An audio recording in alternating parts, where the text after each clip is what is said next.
ద్వితీయోపదేశ కాండము 23వ అధ్యాయం 5వ వచనం 2వ మాట నేను చదువుతున్నాను, చూడండి. నీ దేవుడైన యెహోవా నిన్ను ప్రేమించును గనుక నీ దేవుడైన యెహోవా నీ నిమిత్తము ఆ శాపమును ఆశీర్వాదముగా చేసెను. ఆమేన్, ఆమేన్. మన శాపాలను ఆశీర్వాదంగా మార్చే దేవుడు అంటే మనము కొన్నిసార్లు మన జీవితంలో చాలా వరకు మనము కృంగిపోతూ ఉంటాం. నా జీవితంలో ఎందుకు నేను దీవెనలు చూడలేకపోతున్నాను, నా జీవితంలో ఎందుకు నేను ఆశీర్వాదాన్ని చూడలేకపోతున్నాను, నా జీవితంలో ఎందుకు దేవుని కృప చూడలేకపోతున్నాను, నా జీవితంలో బ్లెస్సింగ్స్ లేదు అని చెప్పి చాలామంది బాధపడుతూ ఉంటారు. అయితే దేవుని వాక్యంలో మనం చూడగలిగితే దేవుని వాక్యంలో ఒక సంఘటన మనకు కనపడుతుందండి. ఆ సంఘటన యాకోబు గారి సంఘటన. యాకోబు గారు ఆయన జీవితంలో ఆశీర్వాదము కావాలని ప్రాకులాడిన వ్యక్తి, నాకు దీవెన కావాలని ప్రాకులాడిన వ్యక్తి, దీవించాలి దేవుడు అని ఆశపడిన వ్యక్తి యాకోబు గారు. ఒకసారి ఆయన ఏం చేశాడంటే ఒక దూతతో ఆయన పోరాడాడు. ఎంతగా పోరాడాడో, అసలు ఎలా దేవుణ్ణి అడిగాడో, ఎలా దేవుని దగ్గర నుంచి ఆశీర్వాదాన్ని పొందుకున్నాడో అవన్నీ ఈరోజు మనము వాక్యాల నుంచి అర్థం చేసుకోవడానికి ప్రయత్నిద్దాం. శాపాల నుంచి దేవుడు దీవెనలుగా ఎలా మారుస్తాడు అంటే, మనం ఏం చేస్తే దేవుడు మనకు దీవెనకరమైన జీవితాన్ని ఇస్తాడు, ఏం చేస్తే మనకు దేవుని దీవెన మన జీవితంలోకి వస్తుందో వాటి గురించి కొద్ది విషయాలు దేవుని వాక్యం నుంచి జాగ్రత్తగా ధ్యానిద్దాం. ఆదికాండము 32వ అధ్యాయము 25వ వచనం. తాను అతన్ని గెలవకుండుట చూచి తొడగూటి మీద అతనిని కొట్టెను. అప్పుడు అతడు ఆయనతో పెనుగులాడుట వలన యాకోబు తొడగూడు వసిలేను. 26 కూడా. ఆయన తెల్లవారుచున్నది గనక నన్ను పోనివనగా అతడు నీవు నన్ను ఆశీర్వదించితేనే కానీ నిన్ను పోనీయన నేను. చాలండి.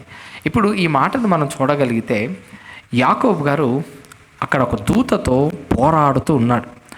ఆ దూతతో పోరాడుతున్నప్పుడు దూత ఏం చేసిందంటే యాకోబు తొడ అక్కడ ఆ పదం కనుక మనం చూడగలిగితే తొడ ఇరిగిపోయిందంట. అంటే ఒక రకంగా చెప్పాలంటే భయంకరమైన దెబ్బ. ఇప్పుడు ఎలాంటి పరిస్థితిలో యాకోబు గారు ఉన్నారంటే ఆయన కుంటుకుంటూ నడుచుకునే పరిస్థితి యాకోబు గారికి వచ్చింది. కుంటుకుంటూ నడుచుకుంటూ వెళ్ళే పరిస్థితి యాకోబు గారి స్థితి. ఇలా ఉంటున్నప్పుడు తొడ ఇరిగిపోయింది. తొడ ఇరిగిపోయినప్పుడు ఎవరైనా ఏం చేస్తారు, కూర్చొని తొడ ఇరిగిపోయింది అని చెప్పి ఏడుస్తారు కదా. తొడ ఇరిగిపోయింది అని చెప్పి కూర్చొని ఏడుస్తారు.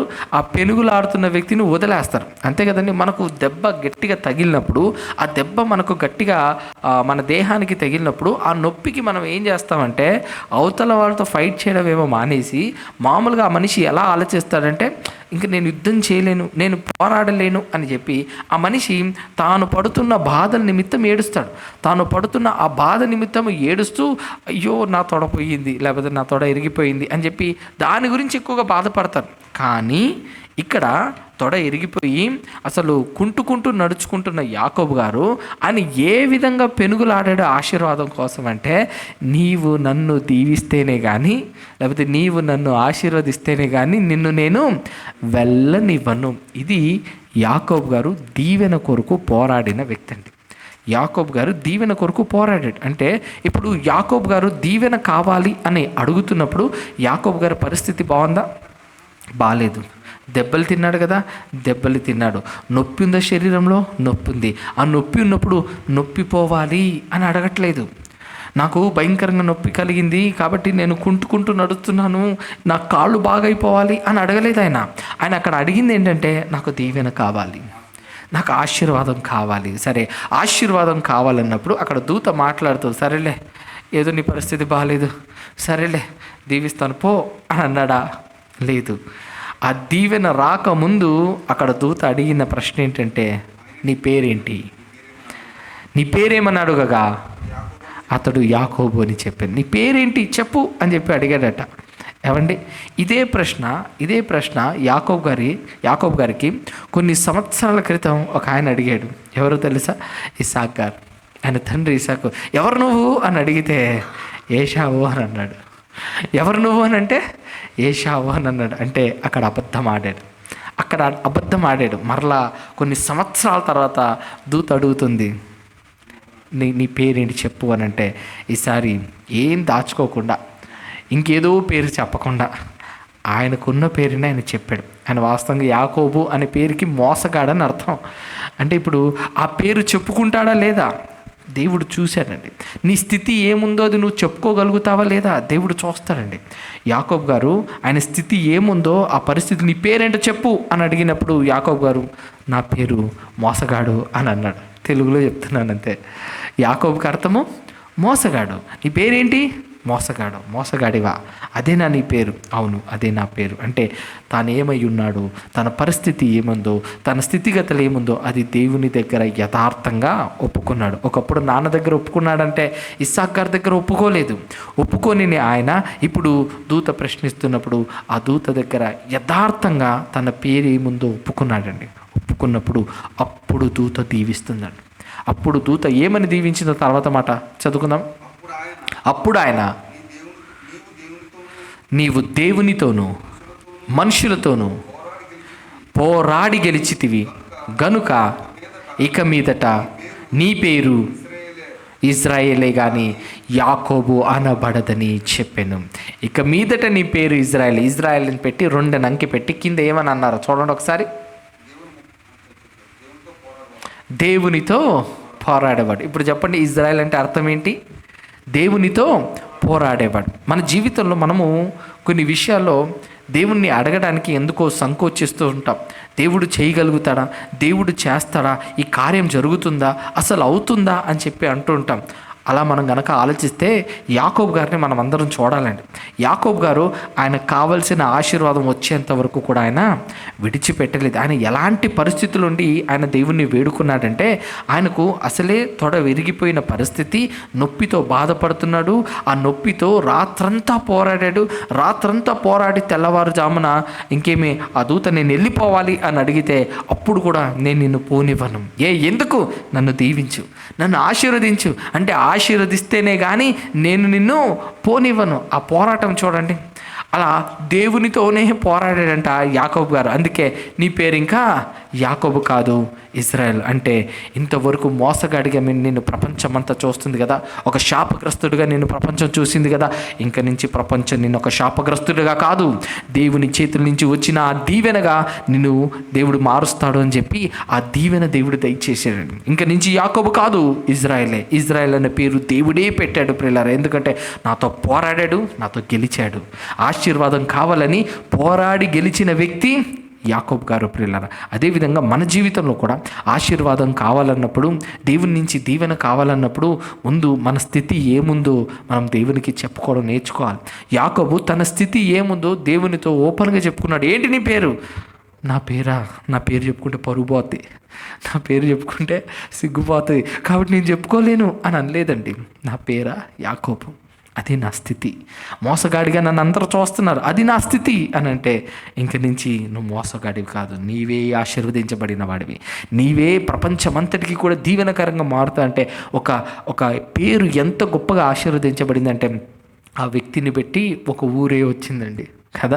ఈరోజు ఆ ఊరు కూడా కాదు, ఒక దేశమే వచ్చింది, ఇజ్రాయేల్ అనే దేశం. ఈరోజు ఇజ్రాయేల్ అనే పేరు వింటే ప్రపంచంలో చాలా దేశాలు వణికిపోతాయండి. అంటే అంత గొప్ప దీవెన దేవుడు యాకోబు గారికి అనుగ్రహించారు. కారణం ఏంటో తెలుసా ప్రియులారా? దేవునితో పోరాడి గెలుచుకున్నాడండి ఆశీర్వాదం కావాలని.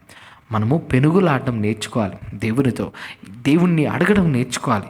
అవును, మన పరిస్థితి బాలేనప్పుడు కూడా పోరాడి దేవుణ్ణి అడిగి తీసుకోగలిగితే అది ఎంతో దీవెనండి. కొన్నిసార్లు దేవుడు ఎదురు చూస్తాడు, ఎంతవరకు పోరాడగలడు అంటే. ఒక ఉన్నతమైన ఆశీర్వాదం కావాలన్నప్పుడు దేవుడు కూడా అంతే నాతో పోరాడాలి అని చూస్తాడు, అంతే పోరాడాలని చూస్తాడు. ఇప్పుడు యాకోబు గారి పరిస్థితి బాగాలేదు, తొడ ఇరిగిపోయింది, నొప్పితో బాధపడుతున్నాడు. వదిలేస్తాడా లేదా దేవుడు చూశాడు. వదిలేడా యాకోబు గారు? వదలలేదు. నా పేరు ఇజ్రాయెల్గా మారాల్సిందే కదా, నేను ఆశీర్వదించబడిన వ్యక్తిగా, ఆశీర్వదించబడిన బిడ్డగా నేను ఉండాల్సిందే అని ఆశపడ్డాడు యాకోబు గారు. కాబట్టి ఆ దీవెన యాకోబు గారి జీవితానికి వచ్చిందండి. మన జీవితంలో కూడా ఆశీర్వాదము కావాలంటే మనము కూడా ప్రాకులాడాలి ప్రియులారా, మనము కూడా పెనుగులాడాలి ప్రియులారా, మనము కూడా దేవుణ్ణి అడగాలండి. అసలు యాకోబు గారు దేవుణ్ణి ఎలా అడిగారో మనం గనక వాక్యంలో చూస్తే ఒక మాట రాయబడి ఉంటుందండి. ఇదే విషయాన్ని హోషేయ గ్రంథంలో మాట్లాడుతూ కన్నీరు విడిచాడు అనే మాట ఉంటుంది. అంటే ఏడుస్తూ నాకు ఆశీర్వాదం కావాలి అని కోరుకున్న వ్యక్తిగా మనకు యాకోబు గారు కనపడతారు. ఒకసారి ఆ మాట చూద్దామా? హోషేయ గ్రంథము 12వ అధ్యాయము 4వ వచనంలో అక్కడ రాయబడుతూ తెలియపరచబడిన విషయము చూడండి. అతడు దూతతో పోరాడి జయమొందెను. అతడు కన్నీరు విడిచి అతన్ని బతిమాలెను. పేతేలులో ఆయన అతనికి ప్రత్యక్షమాయను. అక్కడ ఆయన మనతో మాట్లాడాను. చూడండి, అక్కడ కన్నీరు విడిచి ఏం చేశాడంట? బతిమాలేను అనే మాట రాయబడింది. చూడండి, కన్నీరు విడిచి అతన్ని బతిమాలేను అంటే దీవించమని ఏం చేశాడంట యాకోబు గారు? కన్నీరు విడుస్తూ ఏడుస్తూ నన్ను దీవించు, నన్ను ఆశీర్వదించు అని వేడుకున్నాడంట యాకోబు గారు. నా శాపాలు తొలగిపోవాలి, నాకున్న ఈ శాపం నుంచి అన్నీ కూడా నాకు సంపూర్ణమైన విడుదల కావాలి, మోసగాడిగా నన్ను ఇంకెవరు చూడకూడదు, మోసగాడిగా ఉన్న నా పేరు మారిపోవాలని ఆశపడిన యాకోబుకి దేవుడు మాట్లాడుతూ, ఇంక నుంచి నీవు యాకోబు కాదు, నీ శాపాలన్నీ కూడా దీవెనలుగా మారుస్తున్నానని చెప్పి శాపాలను కొట్టివేసి దీవెనలుగా మార్చేశానండి. దేవుడు దీవెనలుగా మార్చేశాడు. అంటే మనం ఏదైతే మనము నొచ్చుకుంటూ బాధపడుతూ వేదన గుండా వెళ్తూ ప్రభువా ఇందులో నుంచి విడుదల కావాలి నాయన అని మనం ఏదైతే అడుగుతున్నామో దాని కొరకు మనం పెనుగులాడాలి ప్రియులారా, దాని కొరకు మనం బతిమలాడాలి ప్రియులారా, దాని కొరకు మనం కన్నీరు కార్చాలి ప్రియులారా. ఎప్పుడైతే ఆశీర్వాదం దేవుని యొద్ద నుండి కావాలని కోరుకుంటామో దాని కొరకు మనం పెనుగులాడినప్పుడు, ఆ దీవెన కావాలని పోరాడినప్పుడే దీవెన వస్తుంది. అయితే ఆ పెనుగులాడుతున్న సమయంలో దేవుడు ఒక ప్రశ్న అడుగుతాడు, నువ్వున్న స్థితి ఏంటో అడుగుతాడు. అది మనం దేవుని దగ్గర యథార్థంగా ఒప్పుకోగలిగితే, మనం ఏమై ఉన్నామో అది మనం దేవుని దగ్గర ఒప్పుకోవాలండి. యాకోబు గారు నా పేరు మోసగాడు ఒప్పేసుకున్నాడు. మనము కూడా మన జీవితంలో మనం ఏమై ఉన్నామో ఒప్పేసుకోవాలి. ప్రభువా ఒకవేళ నీ దృష్టికి అంగీకారంగా లేకుండా ఇష్టం వచ్చినట్టుగా బ్రతికానేమో, అవును అది నా తప్పే, అది నేను తప్పు చేశాను, నేను పాపము చేశాను, నువ్వు కోరుకున్న విధంగా నేను బ్రతకలేకపోయాను, నీ స్టాండర్డ్స్ నేను అందుకోలేకపోయాను, దేవా నన్ను క్షమించు, దేవా నన్ను కృప చూపించు, ఈ పాపని క్షమించు అని దేవుడు అడిగినప్పుడు మనం ఏ స్థితిలో ఉన్నామో దేవుడు చూస్తాడు. దేవుడి దగ్గర ఏది దాచకూడదండి, దేవుడి దగ్గర ఉన్నది ఉన్నట్టుగా చెప్పాలి. ఎప్పుడైతే ఉన్నది ఉన్నట్టుగా చెప్పి పెనుగులాడడం మొదలు పెడతామో దేవుడే దీవిస్తాడండి, దేవుడే ఆశీర్వదిస్తాడండి. ఒక 2 సంవత్సరాల క్రితం అండి, ఒక 18 years ఉంటుంది ఆ చెల్లికి, ఆ పాపకి. ఆ పాప నేను ఒక మీటింగ్లో కలిశాను. ఆ మీటింగ్లో కలిసినప్పుడు ఆ పాప వచ్చి నాతో ఒక విషయాన్ని చెప్పింది. అంటే కొంచెం బాధగానే వచ్చింది. ఆ బాధతో వస్తూ తను మాట్లాడుతూ, అన్నయ్య చిన్నప్పుడే నేను పుట్టినప్పుడే మా అమ్మ చనిపోయింది, ఇప్పటి వరకు నేను బర్త్డేనే చేసుకోలేదు అని చెప్పింది. ఎందుకు బర్త్డే చేసుకోలేదని నేను ఆలోచిస్తుంటే ఆ పాప ఆన్సర్ చెప్పేస్తుంది. అంటే నేను ఏ రోజైతే పుట్టానో ఆ రోజే మా అమ్మ చనిపోయింది, కాబట్టి మా అమ్మ చనిపోయింది ఆ రోజే కాబట్టి నేను బర్త్డే చేసుకోవట్లేదు అని అంటే, సరే అమ్మ మీ నాన్నగారి సంగతి ఏంటి అని అడిగితే, మా నాన్న ఇంకా మా అమ్మ చనిపోయింది కాబట్టి నన్ను వదిలేశాడు, ఆయన ఇంకో వివాహం చేసుకొని ఆయన వెళ్ళిపోయాడు అని ఆ విషయం తెలియపరిచింది. సరే ఇప్పుడు ఏంటమ్మా ఎట్లా ఉంటున్నావు అంటే, మా అమ్మమ్మతో ఉంటున్నాను అనే విషయాన్ని తెలియపరిచింది. మా అమ్మమ్మే నన్ను చూసుకుంటుంది అనే విషయాన్ని తెలియపరిచింది. సో అలా ఇప్పుడు ఆమెకు 18 years. ఆమె ఎంతో వేదనతో మా అమ్మ చనిపోయింది, మా నాన్న వదిలేశాడు, ఇప్పటి వరకు పట్టించుకోలేదు, మా నాన్న ఇంకో వివాహం చేసుకున్నాడు, ఇప్పటి వరకు నన్ను పట్టించుకోలేదు, నా జీవితంలో ఎందుకు అంత ఇలా అయిపోయింది, నా జీవితంలో దీవెనే లేదు, నాకు సంతోషమే లేదు, ఆనందమే లేదు అని చెప్తూ ఆ రోజు ఎంతో దుఃఖంతో ఆ పాప ఏడుస్తుంటే పాపతో ఒక మాట చెప్పాను. ఆ రోజు నేను సింపుల్గానే చెప్పాను ఒక మాట, అమ్మ శాపాలను కూడా దేవుడు దీవెనలుగా మార్చగలుగుతాడు. నీ జీవితంలో నువ్వు చాలా కోల్పోయావు కదా, కానీ కోల్పోయిన వాటికంటే 2 ఎక్కువగా దేవుడు నీకు ఇస్తాడు, నమ్మగలుగుతావు అని అంటే, దేవుడు ఇస్తాడన్నా నమ్ముతాను అని. నీకు అసలు వాక్యం ఎలా వచ్చింది, దేవుళ్ళలోకి ఎలా వచ్చావంటే మా అమ్మమ్మ చెప్పిందని అన్ని.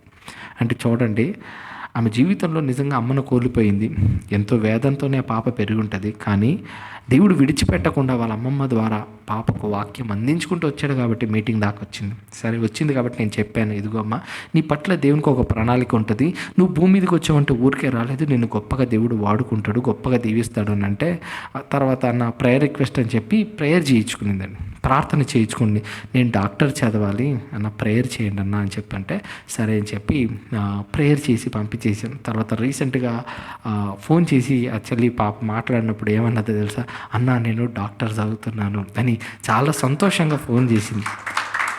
ఆ పాప ఇచ్చిన సాక్ష్యం ఏంటంటే, డాక్టర్ చదువుతున్నానని అంటే మరి నిజంగా అది గొప్ప సంగతే కదా. కానీ ఆమె జీవితంలో జరిగిన అద్భుతాన్ని చెప్తాను నేను, మిరాకల్ అనే చెప్పాలి. ఆమె జీవితంలో జరిగింది ఏంటనంటే, వాళ్ళ అమ్మకు ఒక అక్క ఉన్నది. అక్క కువైట్లో ఉన్నదంట. కువైట్లో ఉన్న అక్క ఇండియాకి వచ్చిన తర్వాత పాపని చూసి, అరే ఎవరు లేరు కదా, నాకు ఎలాగో పిల్లలు లేరు, దత్తకు తీసుకుందామని పాపని ఆమె దత్తకు తీసుకునిందండి.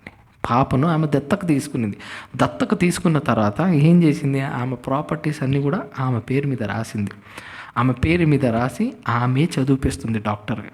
అంటే చూడండి, శాపము, నా జీవితం ఇంతే, నేను డాక్టర్ చదవాలనుకుంటున్నాను కానీ నా వల్ల కాదేమో, నా ఫైనాన్షియల్ పరిస్థితి బాగాలేదు, నాకు అమ్మమ్మ ఉంది, అమ్మమ్మ నన్ను ఎక్కువగా జస్ట్ చూసుకోగలదు, అన్నం పెట్టగలదేమో, కానీ నేను ఎక్కువగా అయితే చదువుకోలేను, నాకు ఏ ఆధారము లేదు అని అనుకుంటున్న టైంలో ఆమె జీవితంలోనికి దేవుడు ఒక మిరాకల్ని పంపించాడు. ఆ మిరాకలే వాళ్ళ పెద్దమ్మ. ఆమె జీవితంలోనికి ఎంటర్ అయింది. తన జీవితం మారిపోయింది. తను డాక్టర్ చదువుకుంటుంది. పైగా తనకు చాలా వరకు వాళ్ళ పెద్దమ్మకున్న ప్రాపర్టీసు ఆ పాప మీద రాసిందంట. అవన్నీ వింటున్నప్పుడు దేవుడు నిమిషం చాలు కదండి అద్భుతం చేయడానికి. శాపంగా ఉన్న జీవితాన్ని ఆశీర్వాదంగా దేవుడు ఎంత గొప్పగా మారుస్తాడో చూడండి. నిజంగా అంటే దేవునితో పెనుగులాడినప్పుడు, దేవుణ్ణి అడిగినప్పుడు దేవుడు దీవెనగా మార్చేస్తాడంట. మన జీవితంలో అలాంటి దీవెనలు మనకు కావాలి ప్రియులారా. పెనుగులాడటం మనం నేర్చుకోవాలి, దేవుణ్ణి బతిమాలడం మనం నేర్చుకోవాలి. కన్నీరు విడిచి ఏడ్చాడంట అంటే యాకోబు గారు. అంటే అందుకే యాకోబు నుంచి ఇజ్రాయేల్గా మారడానికి దాని వెనకాల చాలా శ్రమ ఉంది. అది కన్నీటి ప్రార్థన, బతిమలాడిన ప్రార్థన, పెనుగులాడిన ప్రార్థన. ఈ ప్రార్థన ద్వారానే శాపము దీవెనలుగా మారింది. మన జీవితంలో కూడా ఇది శాపంగా ఉండిపోయింది. ఇందులో నుంచి నాకు విమోచన కావాలి, ఇందులో నుంచి నాకు ఒక విడుదల కావాలి అని అన్నప్పుడు దాని కొరకు మనం పెనుగులాడడం నేర్చుకోవాలి. దాని కొరకు దేవుణ్ణి అడగడం నేర్చుకోవాలి. దాని కొరకు మనము దేవుణ్ణి బతిమలాడడం నేర్చుకోవాలండి. ఎప్పుడైతే పెనుగులాడతామో, ఎప్పుడైతే బతిమలాడతామో, ఎప్పుడైతే దేవుణ్ణి దేవా నా కొరకు ఈ కార్యం చేయమని మనం అడగగలుగుతామో, దేవుడు తప్పకుండా కార్యం చేసే దేవుడు. ఒక చిన్న మిరాకల్ చాలండి శాపాల నుంచి దేవుడు దీవెనలుగా మార్చడానికి. అందుకే ఆ మాట అంటున్నాడు కదా, నీ దేవుడైన యెహోవా నిన్ను ప్రేమించను గనక నీ శాపాలన్నీ దీవెనలుగా మార్చేస్తాను అని అన్నాడు. మనల్ని ప్రేమించే దేవుడు అండి ఆయన. కాబట్టి మనం ఏమై ఉన్నామో ఆయన సన్నిధిలో మనం ఒప్పుకున్నప్పుడు, ప్రభువా ఇది నా పరిస్థితి, నేను తెలుసో తెలియకో నేను తప్పు చేశాను, తెలుసో తెలియకో పొరపాట్లు చేశాను, తెలుసో తెలియకో నేను ఈ విధంగా జీవించాను, నా స్థితిని మార్చవయ్యా, నా బ్రతుకును మార్చవయ్యా, నాకు దీవెన అనుగ్రహించవయ్యా, నన్ను నీవు నడిపించవయ్యా అని మనము అడిగినప్పుడు దేవుడే శాపాలన్నిటిని కూడా దీవెనలుగా మారుస్తాడు. ఏమండి, కొన్ని శాపాలు మన కుటుంబం మీదకి ఏ విధంగా ఉంటుందంటే, కోలుకోలేని పరిస్థితిలో, బయటికి రాలేని పరిస్థితిలో, అసలు కుప్పకూలిపోయిన పరిస్థితిలో ఉండి ఉంటాం. కానీ ఒక చిన్న మిరాకల్ దేవుడు గొప్ప కార్యాన్ని చేస్తారండి. అంటే మన జీవితంలోనికి అలాంటి ఒక ఆశీర్వాదం, అలాంటి ఒక దీవెన రావాలన్నప్పుడు మనము కూడా మరి దేవుని మీద ఆధారపడి మన స్థితిని ఒప్పుకొని కన్నీరు విడుస్తూ బతిమలాడినప్పుడు దైవ కార్యాలు మన జీవితంలో చూడగలుగుతాం ప్రియులారా. దేవుడే ఒక అద్భుతాన్ని మన జీవితంలోనికి తీసుకొస్తాడు. దేవుడు అద్భుతాన్ని మన జీవితంలోనికి తీసుకొచ్చినప్పుడు శాపాలన్నీ కూడా దీవెనలుగా మారిపోతాయి. కాబట్టి శాపాలన్నీ దీవెనలుగా మార్చే దేవుడు మనకున్నాడు. ఆయనను మనము ప్రార్థన పూర్వకంగా దేవుణ్ణి బతిమలాడుకుంటూ మనం దేవుణ్ణి అడగాలి. పోరాటం తెలియాలండి. మనము ఒక రోజు ప్రార్థన చేస్తాం, 2 రోజులు ప్రార్థన చేస్తాం, 3 రోజులు ప్రార్థన చేస్తాం, ఇది జరగదులే అని చెప్పి పక్కన పెడతాం. అవిశ్వాసం అక్కడే చోటు చేసుకుంటుంది. అంటే 3 రోజులు అడిగి విడిచిపెట్టేది కాదండి ప్రార్థన అంటే. మనం ఏదైతే అడుగుతున్నామో, ఏదైతే కావాలనుకుంటున్నామో, దేన్నైతే ఆశిస్తున్నామో దానిని సాధించుకునేంత వరకు అడగాలి. అది దేవుని సన్నిధిని, పరలోకాన్ని కదిలించేంత వరకు అడగాలి. ఎప్పుడైతే పరలోకమే కదిలింపబడి దేవుడే మన ప్రార్థనకు జవాబిస్తాడో అప్పుడు మన జీవితంలో శాపాలు కొట్టుకుని పోయి దీవెన, ఆశీర్వాదం వస్తుంది. ఈరోజు దేని గురించి అయినా కృంగిపోయారేమో, దేని గురించి అయినా విడుదల కావాలని ఎదురు చూస్తున్నారేమో, ఈ విడుదల నుంచి దేవుడు నాకు సహాయం చేసి నన్ను లేవనెత్తాలని ఆశపడుతున్నారేమో. దేవుడు శాపాలను దీవెనగా మార్చే దేవుడు ప్రియులారా ఆయన. కాబట్టి వాక్యాన్ని ఎత్తిపట్టి ప్రార్థించండి. నడిపించండి. నేను నిన్ను ప్రేమించి ఉన్నాను గనక అని అన్నాడు. అవును, ప్రభు మనల్ని ప్రేమించాడు, ఆ విషయంలో మనకు సందేహం లేదు. నిన్ను ప్రేమించి ఉన్నాను గనక నీ శాపాలను నేను దీవెనలుగా మారుస్తాడు. ఈరోజు సైతాను కుట్ర పని నీ జీవితాన్ని పాడు చేశాడేమో, సైతాను కుట్ర పని నీ జీవితాన్ని అల్లకల్లోలం చేశాడేమో, నీ జీవితం ఏ పరిస్థితిలో ఉన్నా నేను దాన్ని దీవెనలుగా మారుస్తాను. అందరూ నీ కుట్ర చేయాలని చూసినప్పుడు ఆ శాపాలని నేను దీవెనలుగా మారుస్తాను. నీకు విరోధమైన ఆయుధం రూపింపబడినప్పుడు ఆ ఆయుధాన్ని నేను చెదరగొడతాను, అది వర్ధిల్లనివ్వకుండా చేస్తాను అని దేవుని వాక్యమే మనకు సెలవిస్తుంది. కాబట్టి శాపాల నుంచి విడిపించే దేవుడు మనకున్నాడు. కాబట్టి మన జీవితంలో మనం ఏ కృంగుదలలో ఉన్నా, ఎటువంటి పరిస్థితిలో ఉన్నా, నేను నిలబడతానో లేదో, నేను పడిపోతానేమో, నా వల్ల కాదేమో, నేనేమి చేయలేనేమో అని అనుకుంటున్న పరిస్థితులు ఒకవేళ మనకే గనక ఉంటే ఆ యొక్క పరిస్థితి నుంచి విడుదల కలిగించడానికి ఆ దేవాది దేవుడు మనతో ఉన్నాడు. నమ్మగలగాలి ప్రియులారా. నమ్మినప్పుడు దైవ కార్యాలు జరుగుతాయి, నమ్మినప్పుడు గొప్ప కార్యాలు జరుగుతాయి. ఆ దేవుడే మనకు తోడుకోండి, ఆ దేవుడే మనకు సహాయకుడుకోండి, మనల్ని నడిపిస్తాడు. కాబట్టి శాపాన్ని నుంచి దీవెనగా మార్చే దేవుడు మనతో ఉన్నాడు. కాబట్టి ఆయన నామం ముందు విశ్వాసం ఉంచుతూ, దేవునితో పెనుగులాడుతూ, బతిమలాడుతూ, కన్నీరు విడుస్తూ దేవుణ్ణి అడిగినప్పుడు తప్పక ఆ దేవాది దేవుడు మన ప్రార్థనలకు జవాబు దయచేస్తాడు. కాబట్టి అట్టి కృప మీ ప్రార్థనలన్నిటికీ ఆ దేవాది దేవుడు జవాబు దయచేయును గాక. శాపాల నుంచి విడుదల దయచేయును గాక. ఆశీర్వాదం నుంచి ఉన్నతమైన ఆశీర్వాదంలోనికి ఆ దేవాది దేవుడు మనల్ని నడిపించునుగాక. మహాపరిశుద్ధుడా, మహోన్నతుడా, సర్వాధికారి అయిన మా గొప్ప దేవ, నిత్యత్వంలో నివసిస్తూ సమీపింపరాని తేజస్సులో ఉంటూ తండ్రి పరిశుద్ధుడు పరిశుద్ధుడు పరిశుద్ధుడని ప్రతిగానాలు చేయబడుతున్న మా గొప్ప దేవ, మీకే యుగ యుగములకు స్తుతులు స్తోత్రములు చెల్లించుకుంటున్నాము దేవ. మీ నామానికి మహిమ తీసుకొచ్చే విధంగా మాలో ప్రతి ఒక్కరిని మీ చిత్తానుసారంగా నడిపించమని ప్రార్థిస్తున్నాను.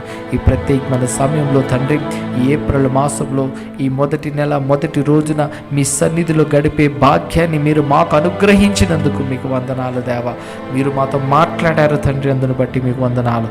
నీ శాపాలను దీవెనలుగా మారుస్తానని వాగ్దానము చేసిన దేవా తండ్రి, ఇదిగో తండ్రి, మీ బిడ్డల యొక్క ప్రతి ఒక్క శాపాన్ని మీరు తీసివేసి సమృద్ధిగా దీవించమని ఆశీర్వదించమని ప్రార్థిస్తున్నాను.